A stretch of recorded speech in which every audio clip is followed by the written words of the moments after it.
이분을 어떻게 내가 축복을 해야 되나. 자녀들을 돌아볼 때 자녀들도 저 엄마가 만약에 요양원이라도 가신다면 돌볼 사람도 없는 것 같고, 어떻게 내가 이 사람을 축복할까? 이 권사님을 어떻게 축복할까? 그 먼 거리에서 폐지 주워갖고 건축원금 드린다고 헌금 드린다고 최선을 다하고 계시고 성교원금 드리고, 이거 어떻게 이분을 내가 축복할까? 자, 하나님께 이렇게 축복했습니다. 아버지, 저분을 자녀들 돌아보니까 돌볼 사람도 없는 것 같아요. 아버지, 물질로도 도울 사도 없는 것 같아요. 그러니 병원에 있다면 이 자녀들이 물질로도 몸으로도 이 부모를 병원에 계셔도 기쁨으로 섬기지 못할 것 같아요. 아버지, 그러니 이분이 제가 축복했어요. 돌아가시 짐이 오라실 때까지 혼자 밥 끓여 먹고, 내가 화장실 가고, 내가 빨래 빨고, 내가 밥 해 먹고, 짐이 오라실 때 그렇게 가게 해주세요. 자녀들은 어느 누구도 도움받지 않냐고. 또 어디 아파서 누워가지고 요양원을 간다든지 아파서 누워있지 않게 해주시고 기저귀 차지 않게 해주세요. 누가 내 자녀들이 와서 내가 아파 병중에 누워가지고 기저귀 채우지 않게 해주세요. 제가 이 기도 드렸습니다. 근데 이분이 정말 그렇게 돌아가셨는데요. 예전에 아파서 돌아가시는데 어떻게 이제 임종예배 많이 아프신 것 같아서 이제 임종예배 겸 예배를 드리면서 이 자녀들한테 아들하고 살아요. 아들한테 엄마가 이 나이 때까지 아들을 예수 믿게 해달라고 기도하셨는데 이 임종예배라고 생각하고 와서 마지막 예배라고 생각하고 와서 예배 드리세요. 그랬더니 제가 신방 가서 예배 드릴 때 아들이 왔어요. 그리고 이제 엄마가 이제는 권사님이 돌아가실 것 같아요. 그래서 내일을 주일인데 엄마 없고라도 이 자녀들 다 같이 교회 가셔서 나 예수 믿겠습니다 하고 엄마 모시고 마지막 교회 예배 좀 참여해 주세요 했더니 참여를 했어요. 내가 임종 예배 드리고 내일이 주일이에요. 갔어요. 근데 권사님이 마지막 아들 업혀서 갔습니다.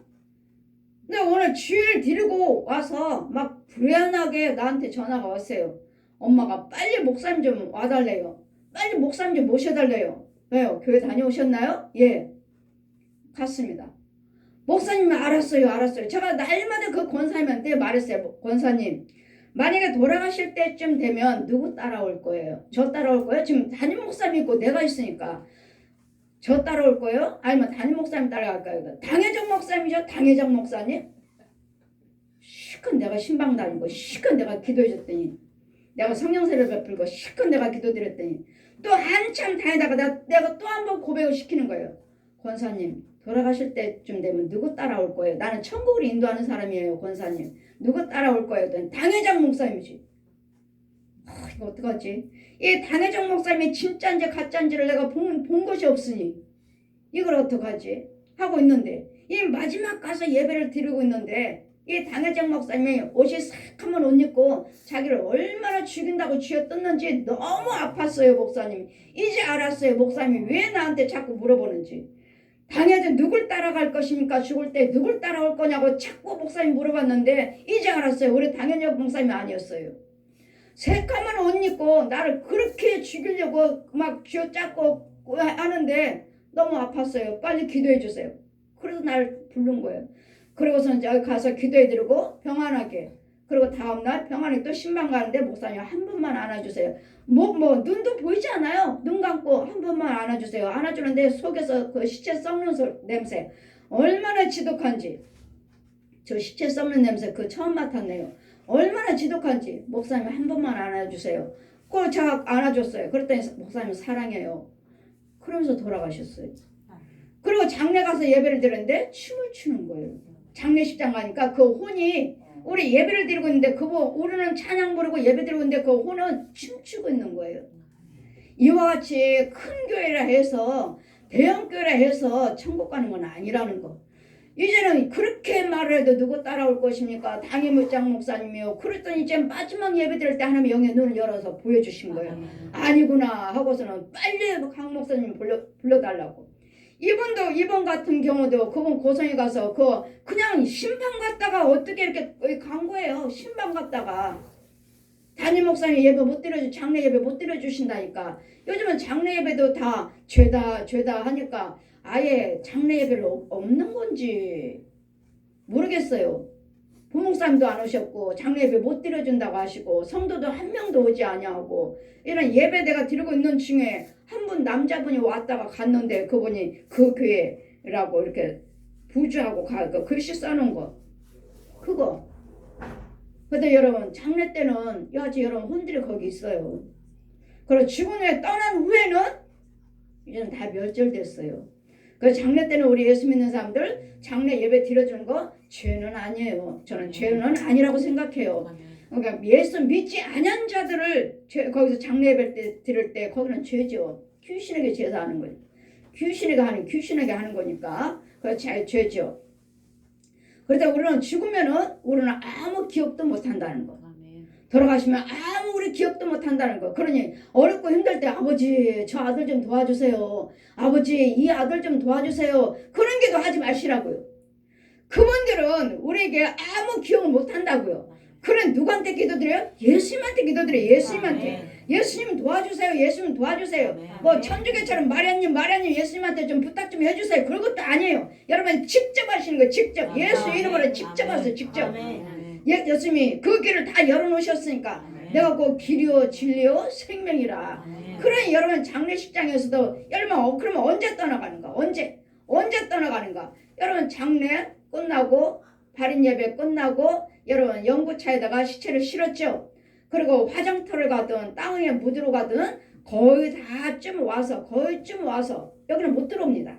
장례 그 화장터에 들어가는 그 문에 출입구에 못 들어와요. 못 들어오고 또 땅에 묻는 것도 못 들어와요. 이제 여기서까지 거의 다 왔으면 천사가 이제는 이 혼이 인사를 해요. 안녕히 가십시오. 인사를 해요. 그러면 저는 말해주죠. 고인이 인사합니다. 여러분은 꼭 인사합니다. 안녕히 가시랍니다. 제가 인사를 드리라고 해요. 그리고 천사가 눈 깜짝하세요. 날 따르라 속게 눈 쏙 들어가 버려. 하늘로 쏙 들어가면 여러분 믿든지 안 믿든지 제 혼은 그 혼을 데리고 천국의 심판대까지 갑니다. 심판대까지 데려가서 오른편에다 세워놔요. 이 사람은 성령세를 받았고 예수 믿은 사람입니다 하고 오른편에다 세워놔요. 여러분 안 믿는 사람들은 여러분 구원받지 못하는 사람들도 가요. 심판대 앞에 서요. 왼편에 서요. 왼편에도 주관하는 천사가 있어요. 그 제가 왼편에 쓰는 사람들에게 당신들도 예수 믿고 오른편에 쓰지. 이 사람들처럼 왜 왼편에 서서 예수 믿지 않고 왜 지옥의 편에 왼편에 섰느냐 하니까 이 천사가 너는 구원받은 자만 주관하라. 지옥 가는 자는 내가 주관하는 거니라. 천사예요. 저승사자가 아니라. 그렇기 때문에 여러분 돌아가실 때도 각자의 그 혼들이 자기 장례 예배를 본다는 거. 장례식에 있다는 거. 그랬더니 혼과 혼끼리 여러분 많이 대화를 하세요. 장례 아직 안 끝났으니까. 여기 전국 연구차 떠날 때 떠나서 중간쯤 가면 떠납니다. 그렇기 때문에 돌아가신 분에 대해서는 여러분 아무 생각도 하지 마세요. 주님 뭐라 하셨습니까? 여기 전도서 9장 5절 말씀. 무릇 산 자는 죽을 줄을 알되 죽은 자는 아무것도 모르며 다시는 상도 받지 못하는 것은 그 이름이 잃어버린 바 됨이라. 여기서 내 부모를 대해서 아버지 하나님 혹시 지옥에 있으면 내가 이 헌금 많이 드릴 테니까 천국에 올려주세요. 그 기도 소용없다고요. 그에게는 아무 상도 받을 수도 없다고요. 그러기 전에 사랑하는 것도 없고 시기하는 것도 없고 질투하는 것도 없어요. 그에게는 미워하는 것도 없고. 그럼 뭐요? 죽은 자는 다 기억이 멸절되었느니라. 그러시니 여러분 잘 기억하시고 돌아가신 분에 대해서 마음 아파하지 마시고 마음 아파하면 그 귀신이 와요. 귀신이. 네가 네 부모를 생각하고 있구나. 그래 내가 갈게. 내가 네 부모야. 아이고 배고파 밥 좀 줄래? 그러면 어때요? 꿈으로 우리 부모가 와서 내가 밥 해줬어요. 내 동생이 와서 밥 해줬어요. 그 귀신은 그 권사님 속에 집사님 속에 귀신이 들어있는 거야. 귀신이. 여러분 절대로 아까 뭐라고 그랬죠? 우리 10편 115편의 17절 이사야 38장 18절에 죽은 자가 하나님께 찬양하지 못하고 음부에 내려간 자가 하나님이 건져주셨으니 감사합니다 하고 살해하지 못한다고요. 성경 말씀을 믿으시고 저는 본 것을 전해드린 것이고 그냥 전하는 것이 아니니까 여러분 돌아가신 분에 대해서 기억하지 마시고 마음 아파하지 마시고 슬퍼하지 마시고 그러면 그분과 살았던 귀신들이 여러분 꿈으로 여러분 찾아옵니다. 여러분 같이 살아요. 그럼 귀신하고 같이 살면서 여러분이 어떻게 천국 갑니까? 어떻게 성령 인도를 받습니까? 귀신의 영입니다.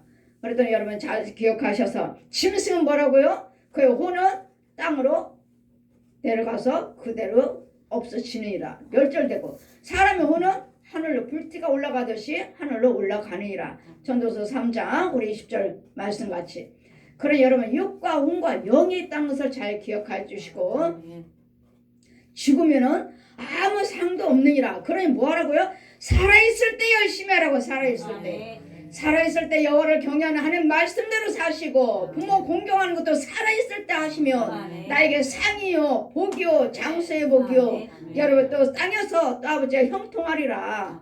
여러분 부모 공경하는 것도 살아있을 때 하시고 하나님의 여호와를 경외하는 것도 하나님의 뜻대로 행하셔서 할 때 상이 주어지는 것이지 죽은 후에는 아무리 여기서 헌금 드리고 기도 드린다 해도 여기 천주교나 여기 죽은 자를 놓고 천주교나 불교처럼 거짓말하는 거예요. 아무 소용이 없다는 거.